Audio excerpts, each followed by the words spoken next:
different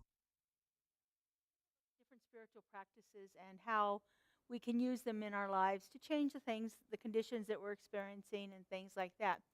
With me tonight are a few of our beloveds. We have two of our practitioners, Debbie Little and Karen Dunphy, and one of our congregants members, Doug Roll, here with us tonight too. And we may be joined by a few other people as the night wears on. People have a tendency to come straggling in, and that's always wonderful. We accept them as they come. I want to welcome everybody who's joining us online tonight. We truly appreciate you being here, so let's give them a wave, everyone, to let our online audience know that we appreciate them tuning in whatever time it is, whether you're live with us here on Wednesday evening or joining us at another time during the week. Thank you so much for being here with us. So tonight we're going to talk about the spiritual practice of compassion. And, compassion is one of those things that we often think about more about being compassionate towards others in our lives than we do self-compassion. I recently completed a course on self-compassion, so I wanted to spend a little bit of time talking about that tonight. But first, let's just talk a little bit about compassion. Come on in, join us. Talk a little bit about compassion, what it is and what it isn't.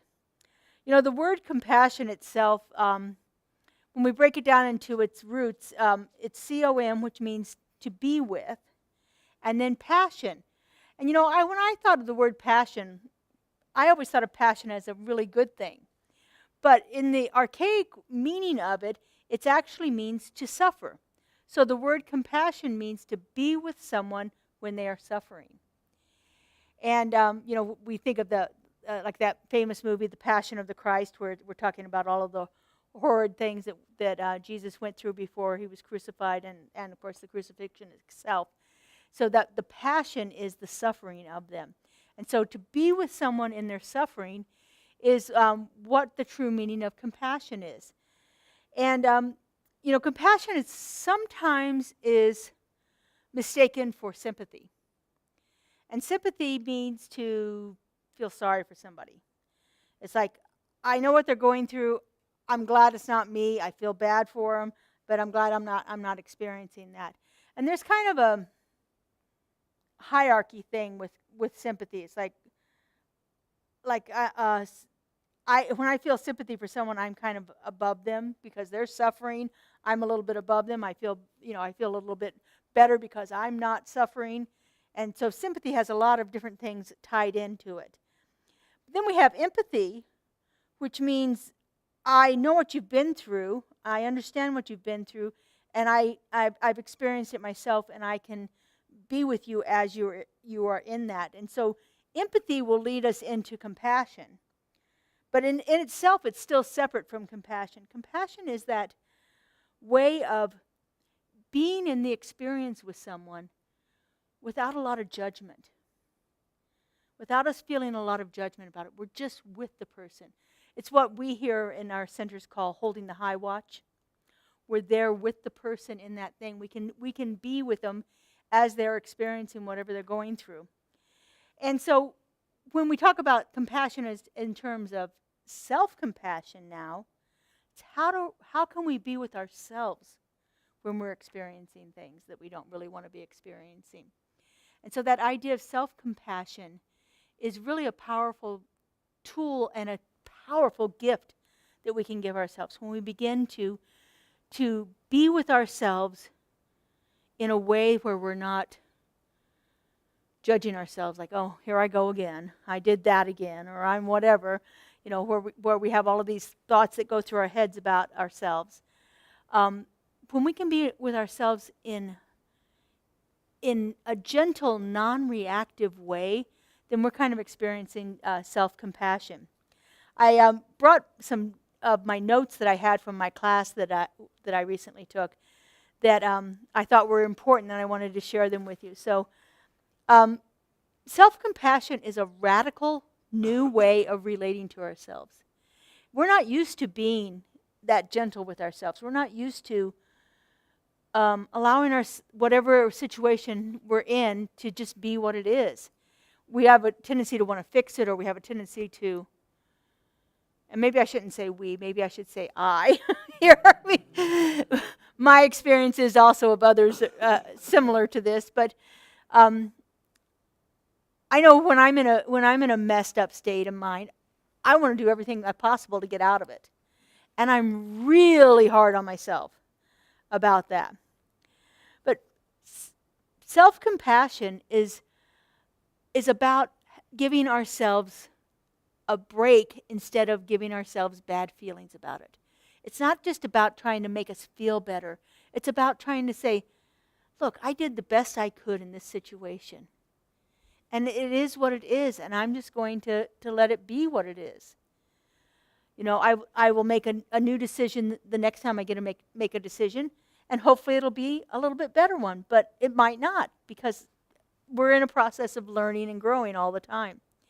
So self-compassion is not about getting rid of all of our suffering, because our suffering also leads us to growth. I just shared a meme today on my Facebook page that I did about 6 or 7 years ago, and it says, transformation doesn't happen in the comfort zone. We want to change and grow, but we also like it to be very pleasant and sweet and never have any issues come up about it. But that doesn't really work in real life too much. So it's not about letting go of it's not about alleviating suffering and never feeling any kind of suffering again. It's about giving up the reaction that we have to the experiences that we're having at the time. You know, when we're in an experience and we're going through something that's painful, self-compassion is not about trying to ease the pain. It's just kind of like being with us. Again, that whole be with someone in their suffering.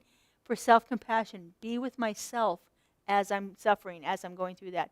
And suffering can seem like a harsh word, but it's more along the lines of things that aren't working the way we want them to work in our life cause us to suffer. And so it could be, you know, serious things, and it could be minor things. I could get into an argument with somebody and I suffer because I have all this mixed feeling about it. And I could say that I'm suffering in that situation, where it's not the same as suffering an illness or a tragedy, but it's still, things aren't working the way I want. I love this part in the class that they talked about, was that oftentimes when we engage in self-compassion, things seem to get worse. They seem to get worse in our lives. It seems like there's a kind of like that idea in the firemen have that backdraft. Like, you think you need to open something up, but what it does is it creates a bigger reaction to it. So they, you know, in a backdraft in a fire, they open up, they allow oxygen to come into the room in some way, and that feeds the fire. And it's the same thing with us with compassion. We allow a little bit of come into us, and then things just kind of blow up. And so oftentimes we find that as we begin to practice self-compassion, things in our lives get worse, or at least they seem to get that way. Because you remember that saying that, you know, that when we apply something to a situation, everything unlike it shows up to be healed. And so when we're applying self-compassion to a situation, then everything that isn't self-compassion is going to show up, so that we get to work on that too. And so we can kind of be softer on ourselves when we, like, you know, I think to myself, well, geez, I'm doing all this work. How come nothing's getting better? In fact, things seem to be worse. Maybe I should stop doing the work. But that's always, you know, counterproductive to it. It's just a process. And the final thing that they said in the class was, we have to allow ourselves to be slow learners. When it comes to self-compassion, we just have to allow ourselves to, you know, that it's going to take time to work through some of that. What kind of experiences have you all had with self-compassion? Anything that come to mind, that a time maybe that you've tried to be compassionate towards yourself and things didn't work out the way you wanted? Can you think of anything? Sure. Can you speak into the mic? You betcha. It seems, as a recovering perfectionist and people pleaser and conflict avoider and peacekeeper, every time something rattles me, or I may feel wounded or betrayed by myself even, and I need to, or I want to pour in self-compassion, which is to join in and embrace the suffering, to be with me, myself, and to, as you were mentioning, sit with the discomfort and be with it in a nurturing way. And I think what you were talking about with the fire is that so often I will try to stuff it away, put it away someplace where I don't have to deal with it, that which was bothering me. And what happens is we do that for a while. If I have a habit that I'm doing, or I'm consistently judging something, and it's causing me, a lot of angst and anguish, and I sit with that. If I don't stay with it and resolve it, or let light come in on it, I may stuff it away, and eventually it'll come out sideways. Because that's where it seems like it can blow up on you when you put light on it, because it's bigger than I thought. It's a bigger issue than I thought, and it goes back further than I thought. And I need to do some more investigating, and that's where it seems to be bigger and badder, because there were some things that went on that were allowed to continue unhealed.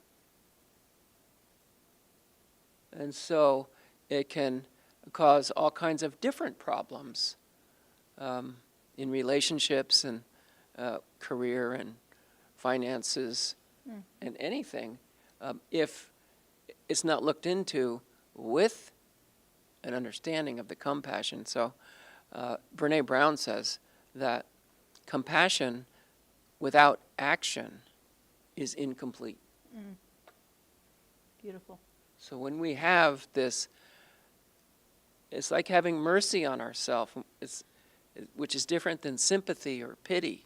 And we go in and we hold ourselves dear to our own heart and sit with that and let it do what it does, and it will heal itself with the presence of love.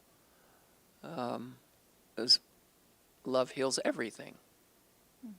So it's when I try to put it away or stuff it away and not face it and all of its tentacles and and whatever, and that it can take off and manifest in some other way and eventually blow out sideways. Thank you. Thank you. Do you want to add anything? Sure. I think self-compassion for myself sometimes is difficult because I think I am a very deep, compassionate person for other people. For myself, it's a little bit more difficult because I put a little higher standard, I think, for myself. And, but I've felt lately, like when I see myself, say judging other people or their suffering or whatever, I think the key for me is awareness of, which is always the key. All right, what is happening in this moment? I am aware of what I am doing. Is it valuable, or, can you step back from it and take a better, closer look at this? And I found myself also, when I'm in a situation where I'm not feeling well, then I get hard on myself. Why is this lasting this long? And, I want to move through it quickly and everything. And so I was like laying down, thinking about it. And what I do, I like, who has the power in this situation? What is the power in this?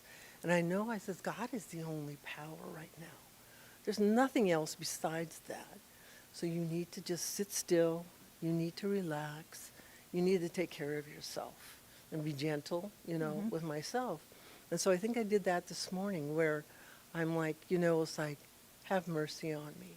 Let me rest. Let me have peace. Let me just be in this moment quiet. And it was a wonderful experience because it was like the first time that I could just lay there and relax and just be in that moment. without, feeling sick or coughing or whatever. It was the most peaceful. Because whenever I'm in the situation where I'm feeling like powerless, I come back to the phrase, God is the only power in the situation. And then I find that sense of peace within myself and love. Beautiful, beautiful. You brought up a really good point there, that awareness. Mm-hmm. Whenever we're practicing any kind of mindfulness, that's like the first step in mindfulness, Right. is becoming aware of what's going on inside of us. And then the second thing is we do a little bit of work to seek clarity around that. So, okay, I'm aware of this. Well, what does that mean? What does that mean in my life right now? As you said, you sought clarity around power. Well, there is nothing out there other than spirit with power. So, it gave you some clarity around that idea. And then the third step of mindfulness is always that non-judgmental part of it. So it's like, okay, we become aware of what it is, we get a little clearer about that, and then we just be with it. And like you said, we hold ourselves in a loving embrace to where we are kind to ourselves and a little more compassionate towards ourselves. Like I said, I find it's so easy for me to be much more compassionate to others around me than it ever is to be to myself, and I know I say this often, but I love the line from Michael Gott's song that says, I'd never say to anyone the things I say in my own mind. To myself. The things that I say to myself, we can be so judgmental on ourselves and so hard on ourselves. There's another song that I love that reminds me to be gentle, and it's Karen Drucker, and it's I will hold myself like a newborn baby child. I will hold myself like a newborn baby child. And just imagine, the way that we hold a newborn or any kind of an infant or my puppies. We are holding them in a way that is totally protective and comforting and soothing, and can really begin to alleviate their stress and their suffering that they're feeling. I was thinking about this meditation that we're going to do here, and it reminded me of actually what I do when I hold an infant that is upset and crying. And we stroke them. We rub our hands on their backs to soothe them. We provide that physical contact that gives them that sense of emotional support. And so, can you imagine if we could do that to ourselves? So the meditation that I want to do tonight comes from the self-compassion class that I took, and it's called affectionate breathing.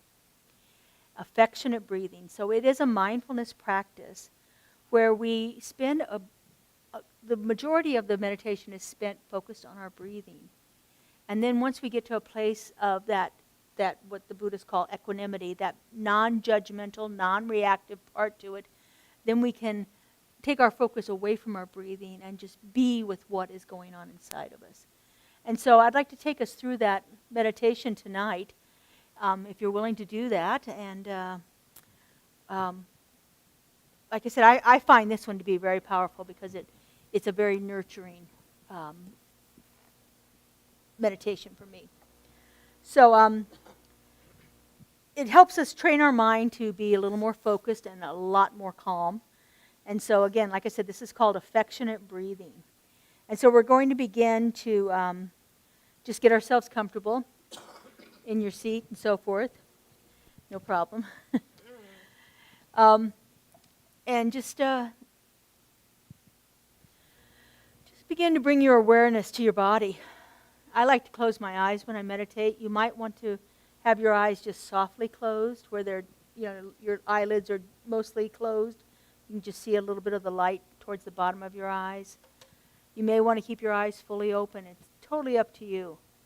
Like I said, for me, it works best to have my eyes closed.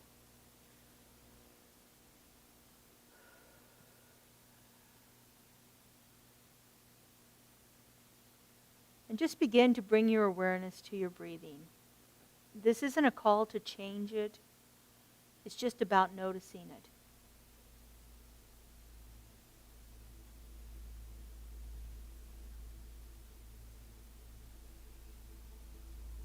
And notice what happens in your body as you breathe.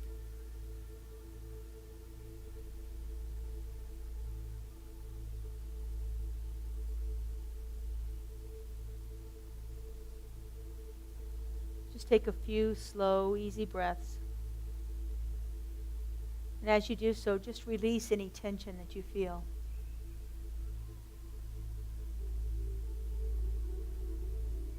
Become aware of the chair supporting you and the feeling of your feet, the soles of your feet as they press against the floor.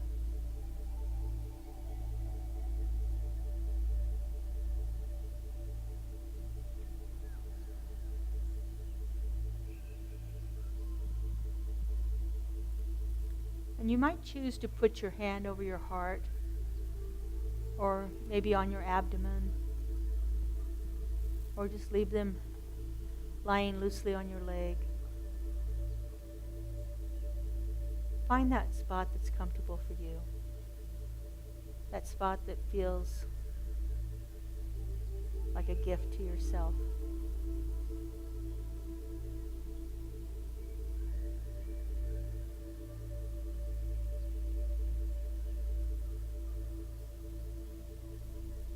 That gentle touch is a way of demonstrating affection for yourself.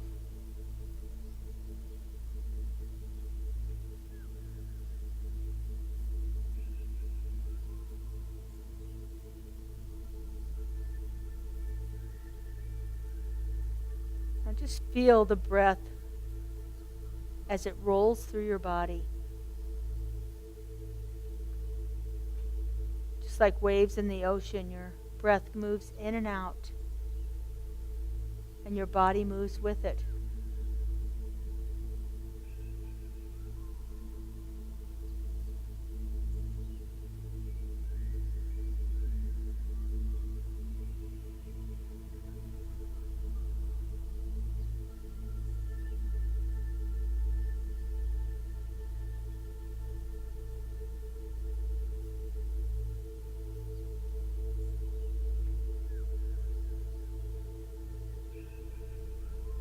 Notice how your body takes in that nourishing air as you breathe in,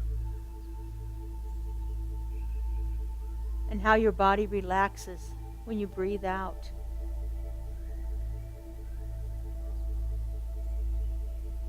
Notice the movement of your body with the in-breath and the out-breath, filling itself up with everything that is needed and releasing that which it no longer requires.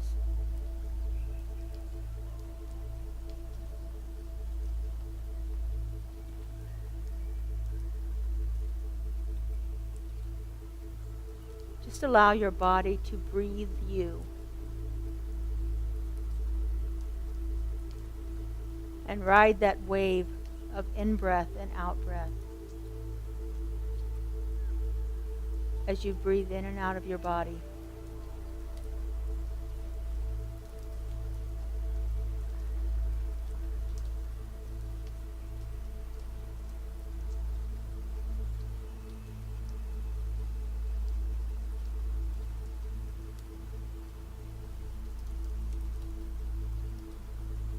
Now imagine that each breath is an absolute caress of your body. Just like you would rub the baby's back when it cries. Imagine your breath caressing and alleviating your distress.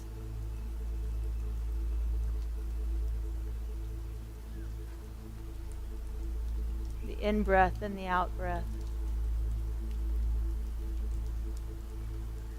Filling you up, nourishing you, and then relaxing you.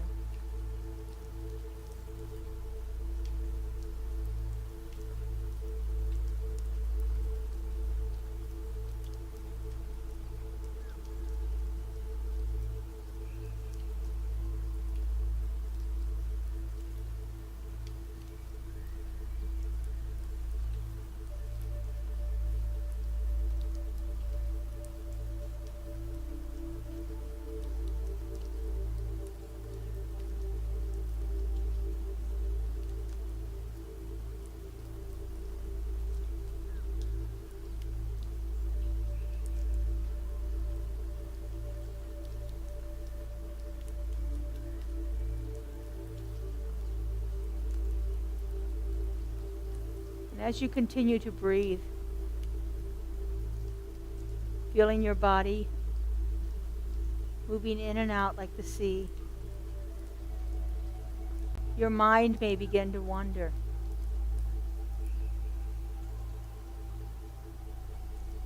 Our minds are like puppies that have to be redirected over and over again. Be gentle with yourself and bring your attention back to your breath.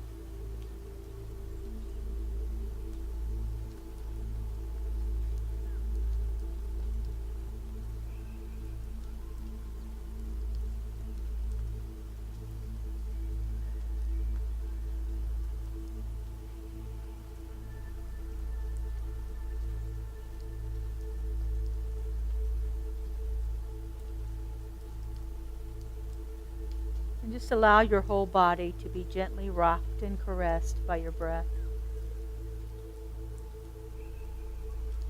Feeling the movement.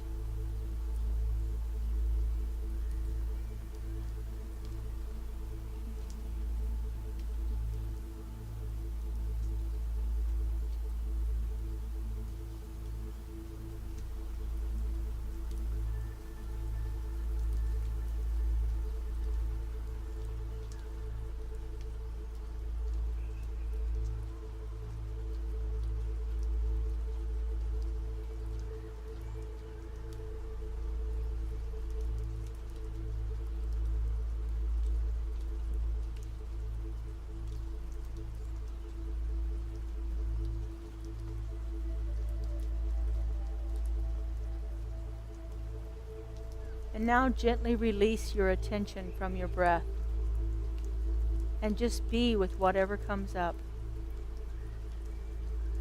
Sit quietly in your own experience and allow yourself to feel whatever you're feeling and just be without judging or reacting to it. Just allow it to be.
So once again, return your attention to your breath.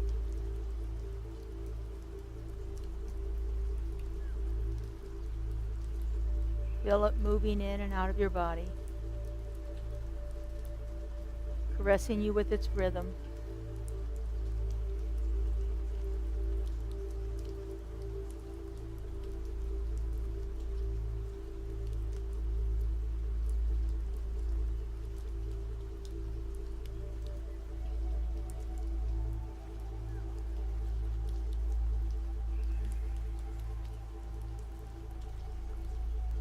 Now take in a few little deeper breaths. Really oxygenate your body and then release it all.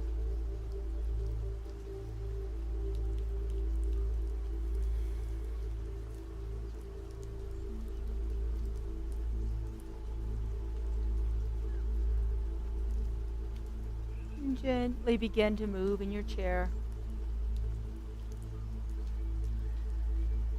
Feel your hands and feet. Roll your neck. And when you feel complete, just go ahead and open your eyes.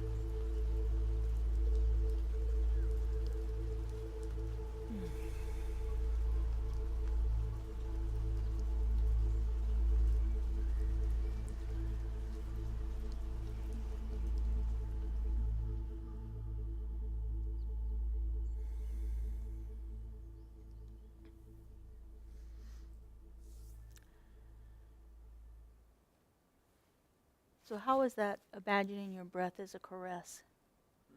How did that feel for you? Well, I haven't felt that in a while. Yeah, that's something I'm not used to, so it was really great. Good. Good. Did it help you get clearer or anything? Did you want to Yeah. give him the mic, Debbie? There you go, so we can.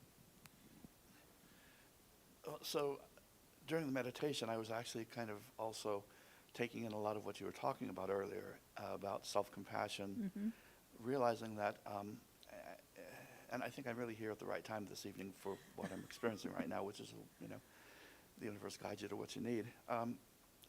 Quite often, self-compassion led to self-sympathy, feeling sorry for myself. Then I'd make the judgment, this is bad, this is not a good thing, and then, I'd sort of condemn myself for doing that, and then I would bury the feelings so that I don't feel that anymore. But then those times when I've really exercised true self-compassion, as I was doing during this meditation, I believe, I also, because I do have the belief that we are here to learn, and that there's something to be learned from every experience, even if it's something we don't like. So I was sort of being with these feelings that I don't like, things that are happening that I don't like, and just being okay with it, because there's going to be a lesson at some point from it, and I'm okay with that. So I reached some level of serenity, I think. Beautiful. Thank you. Thank you. Yeah, I truly believe that in every single moment, we make the best decision that we can make based on everything that we've experienced, everything that we've gone through. And we can sit afterwards and look at it and second guess it and say, darn, I wish I'd have done something different. But in the moment, we make the best decisions that we can make. And I find for myself, when I got to that understanding, it was like, I'm not as hard on myself anymore. I'm not nearly as hard on myself, and I really love the distinction that you made between the difference between self-compassion and self-pity. Because self-pity takes us down that rabbit hole of condemning ourselves and judging ourselves and, getting it, making the problem even worse than what it is. And so that's a great distinction with it too. But yeah, Doug? For me, the distinction is very much what for me is a metaphysical discovery, one that I discovered 30 years after I had done the EST training. And realized that, as in metaphysics, I knew that this meditation would be perfect because I had already decided that it would be what it would be, and for me, that was perfection. Now, what I discovered, and what I liked very much about what Debbie said,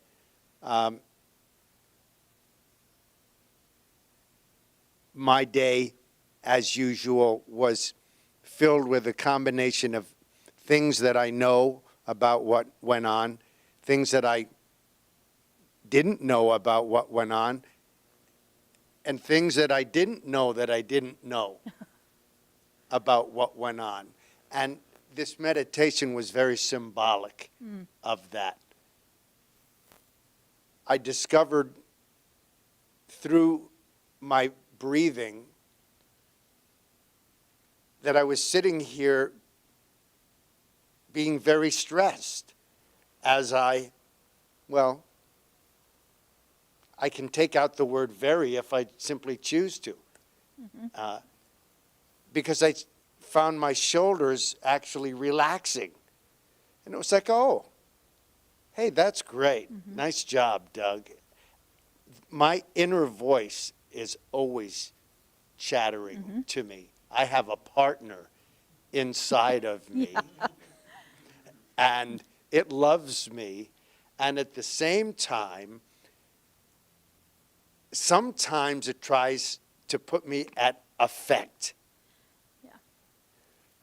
And because I don't recognize the word but, and as it's very much a part of my existence, I recognize what has gone on as what's so. And if the result is not something that's acceptable to me, my desire is to be at cause in changing what happens next. So that when I look back at that, as in, could be something that has to do with my lunch rather than what I just made. Could be something that has to do with a trade that I just made in the stock market. Could be something bigger, smaller, whatever. Everything is so symbolic. And at the same time, my intention is this. Beautiful. Thank you. I think the point you made about noticing your body, I think our bodies give us really, really good clues about what we're doing. I do a meditative drawing process in the mornings, and I know that if I am gripping my pen too tightly, I'm in my head and it is chattering away like crazy. So I've begun to realize that, when my hand starts to hurt from gripping the pen too tight, I'm in my head. I am not in the flow of that meditation. So I think, like you said, when your shoulders all of a sudden drop, it's like, oh yeah, I've gotten out of my head and I've dropped into my body. And in our bodies, then we can release that stuff and we can let that go. And I love this meditation for that gentleness that it is to our bodies, that caress that it provides to our bodies. It's, even the name of it, the affectionate breathing, is just it's a powerful idea. It's like we can actually be kind to ourselves and gentle with ourselves as we're experiencing this meditation. Yeah, that's so spot on. And it's noticing that our body is the barometer of our truth. And so as we That's go... really good. A barometer of our truth. That is really good. Yeah, that's courtesy of Nancy Levin, Coach Nancy. And when I first heard it, I'm going like, yeah. But then the further, as time goes on, you go, instantly your body tells you the truth. Mm-hmm. Whatever comes your way, or whatever thoughts are floating through, of all the thousands per day. Mm-hmm. And we have these different thoughts, and body tells us right away whether or Right. not it's so or not. And so that is Yeah. for sure Absolutely. Thank Yeah. you. That is great. Barometer of, what'd you say, barometer of your truth. truth. Barometer of your truth. So it's just run any idea Uh-huh. through your, just run it through, and your body will tell you whether or not that's Right. so or not. Well, for years our bodies have taken on our thoughts and manifested illnesses based on, our erroneous thinking that we've had. And so if we can begin to use our bodies in a more proactive way to help us relieve that kind of stress and tension and things like that, I think that's a really good practice that we can begin to do. And tying that in with affectionate breathing, and then with the consciousness of being in the question as we're breathing, and knowing the body is doing this trillions of miraculous things every second. And in each cell, Mm-hmm. the truth is known. Which is pretty incredible. Beautiful. And it just reports back with feelings. Mm-hmm. I have a feeling, I have a gut feeling about this. And and maybe you may feel in your heart that something is absolutely true. And as we talk about compassion, and I too was surprised when I looked up compassion, and I thought it was with somebody, but the key, I knew, come was with. And passion was being an athlete, the passion of the racehorse and the jockey racing down towards the finish line. And it's with a heart full of passion that I win this event. So passion is something that's exuded by winners in the heat and in the peak of competition. And that would be true. So I think the idea of suffering is something to really be looked at and embraced, because to suffer through something, to suffer through labor, as we labor, but we labor with our heartfelt passion. When you're doing your art, it's heartfelt. And so I think we are limited by words a lot. Absolutely. So when we get the idea of something, then we get to play with it and to be kind to ourselves in the process. Absolutely. I think, like you said, because of the word suffering, we do everything we can to push that away. We do not want to do it. But as you said, we learn by our mistakes. We learn by the things that are challenges. That's. I remember in ministerial school they gave us this acronym, a FOG, which was another frickin' opportunity for growth. Which was like, okay, it was like, okay, yeah, this is another opportunity for me to move through something. So instead of pushing it away and resisting it and fighting against it and doing all of those words that we use to avoid having to deal with that, then embrace it and be with it and allow it to move through us. I think that's how we change and grow. And the consciousness and awareness, which are the precursors of the mindfulness. And scientists tell us that we spend an amazing amount of time under the influence of stress hormones, which are, basically caused by fear, either of what's happened or what's coming up. And then the acronyms, as we're talking about words, fear, one of the acronyms is false expectations appearing real. And every time, in my practice, every time I sense that, I switch it over to the other acronym of feeling excited and ready. I like that, feeling excited and ready. Because the mind doesn't know any difference it just acts on what you give it. And so that's what makes all of this so much fun. And so we keep the fun in fundamentals. Absolutely.